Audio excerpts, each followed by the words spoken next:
We're all colonized. Look, and listen, it's hot out here, but let me tell you this. Africa, the motherland, right? So much beautiful black skin. But don't they go to war with each other? I mean, even still today, Somalia versus, you know what I mean? Don't they go to war with each other? And I think this young lady made it best when she talked about tribes. Man, check out this clip.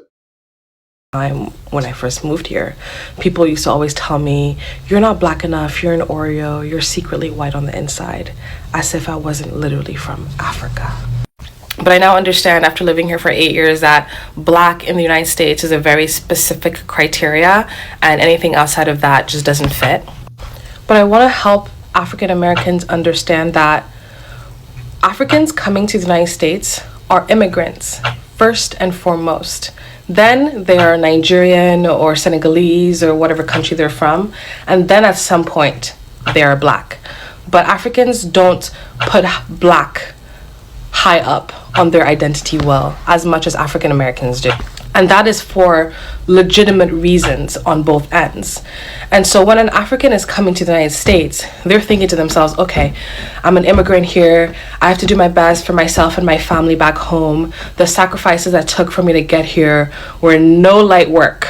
Okay, so I need to really align myself with what's going to make me successful in this country.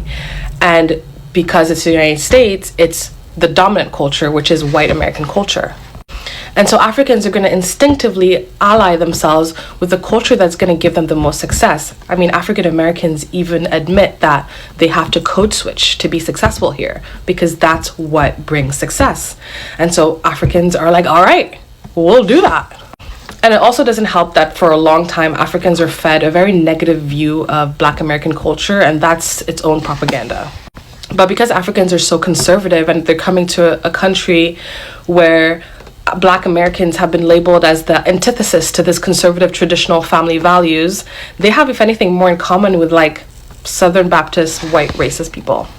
But that aside, going back to identity markers, Black Americans put Black first and foremost, and then everything else goes below it. And so they're thinking when another Black people come to our country, they're going to want to integrate with us, the other Black people, because Black comes first. And they get quickly disappointed in realizing that for Africans, Black and the identity and that coming is not first. Their immigrant identity comes first, and then their country. And if anything, for us as Africans to feel like that's my brother, that's my brethren, or whatever, you have to come from the same tribe as us, because we have so many Black people around, we don't automatically pre-select for Black. But Black Americans don't have so many Black people around, have had to defend and protect their culture amidst a dominant white culture, and so they already pre-select and are overprotective for Black. And so that's why I think at the core of it, there's a deep misunderstanding because of not realizing that we put where we put our identity markers and what we put first and what we prioritize are so different culturally because of our differences in trauma, realistically. And so it does make sense that Black Americans will be like, oh, my people, my brethrens, come here. And African Americans, or Africans, coming to the United States are like, I'm just trying to make it here.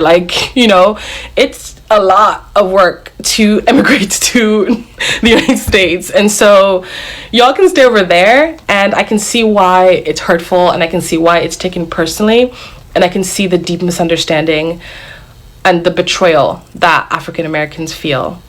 But it's unfortunate, and that's just a reality. But if we can talk about it from this perspective, I think we can get to a better understanding. But I also believe that Africans that spend enough time in the United States get to this compassion and understanding of the Black American community, because it is a very unique and specific set of circumstances for a culture to grow and to develop. As an African living in the Your skin folk ain't always your kin folk, but please try to get together. See, we're in a country where we're the minority. In UK, you're in a country where you're the minority, British. And Africans are in a country where they're the majority. But we have one thing in common, not just the brownness or darkness of our skin. We were all colonized. So please don't come to me with the videos talking about, you don't know where you're from. That's a cold lick. That's like of talking to an orphan and saying, so you don't know what your father looks like. I know what my father looks like. I mean, in what other society is that okay? That's the the definition of bullying, right? Or being like unempathetic, having no feelings. I mean, y'all are so worried about the brands, and these brands run this world. L'Oreal, Saint Laurent, Gucci. Y'all are worried about that, comparing us to that. Man, that's not who we are. When will y'all decide to unite? And let's put all of these cultures together. These African culture, this Jamaican culture, this West Indies culture, let's put it, this Black American hip hop culture. Let's make it unite, make it peaceful. In the scriptures, man, it talks about, and the last will be first. And my whole life, I've been waiting, man, the last gonna be first, the last gonna be first. And after 2020, I was really thinking, man, the last gonna be first. It's about to happen for brown and black folk. And when I see this kind of mess, I'm like, the last is gonna be last, is gonna be last, and them same people finna be first. And what nobody's talking about while y'all talking about that is Putin is sending some ships over here to Cuba, 90 miles off the Florida coast, warships. That ain't funny. That ain't funny, but nobody's talking about it. It's scrolling at the bottom of your news every day for the last 5 days, but no network is picking it up. See, y'all want to get thrown off track. You want to talk about Drake and Kendrick Lamar, man. Stop it, man. Canada against, stop it, man. There's real life issues going on. It's people really that can't afford their rent. So instead of complaining or talking this, help somebody, man. That's what I'm gonna tell you. Help somebody. And I don't care if I get 10 views or 10 million.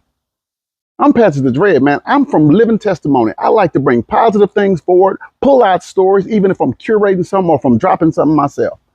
But when I see some silliness over here, we got to call it out, man. We got to say, stop that, my people. Because I might meet you and I might have thought you was a cool person. And the young lady who got it all kicked off, I was following you and I'm still following you on TikTok. But I didn't know you had this kind of feeling towards us. Can't we get along? You were talking about how bad the conditions were in the UK with the economy. I was with you because that's how I feel over here. I talk about the same thing. And then it turned all of a sudden on Black Americans.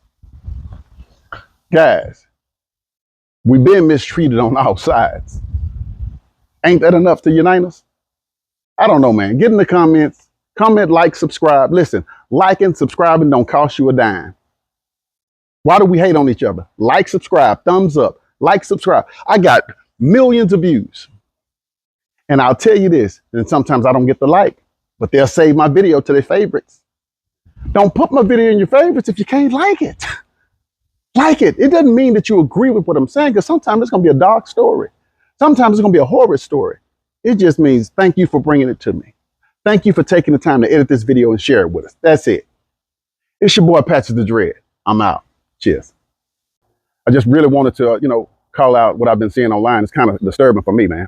A person that travels all the time, and I really depend on seeing those black faces when I travel, even when I'm in the UK. Motherfucking thing about being Black British, because we do your accents better than you. I'm about to flame your shit, because first of all, I don't know where you think that Black Americans is looking for or checking for Black British people. And this is coming from a Caribbean American, all right? So my people was actually from the Caribbean, but I'm born and raised in America. But let me explain something real clear to you. We definitely can't tell you what it is to be a Black British. We damn sure don't know, damn sure don't care. Why are you even making that a thing? So let me get this right. So the Black British actors that, do American accents, they're getting booked and busy because they do American accents. The lack of intelligence, intellect, the culture, man, I think that's a bad look. I'm Patrick the Dread, man, living testimony. And look, I like the UK. I like Africans. But I don't like every person. I don't like every black person from the UK. I don't like every black person from Africa. I don't like every black person from Oak Cliff. If you have slave blood in you, then you were given the scraps. So, man, please don't misappropriate, because it makes us all look ignorant. We're all colonized. Africa, the motherland, right? So much beautiful black skin. But don't they go to war with each other? And I think this young lady made it best when she talked about tribes. Your skin folk ain't always your kinfolk, but please try to get together. See, we're in a country where we're the minority. In UK, you're in a country where you're the minority black. And Africans are in a country where they're the majority. So please don't come to me with the videos talking about you don't know where you're from. That's a cold lick. That's like talking to an orphan and saying, so you don't know what your father looks like. I know what my father looks like. And what other society is that okay? That's the the definition of bullying, right? You know, in the scriptures, man, it talks about, and the last will be first. And my whole life I've been waiting, man, the last gonna be first, the last gonna be first. And after 2020, I was really thinking, man, the last gonna be first. It's about to happen for brown and black folk. And when I see this kind of mess, I'm like, the last is gonna be last, is gonna be last, and them same people finna be first.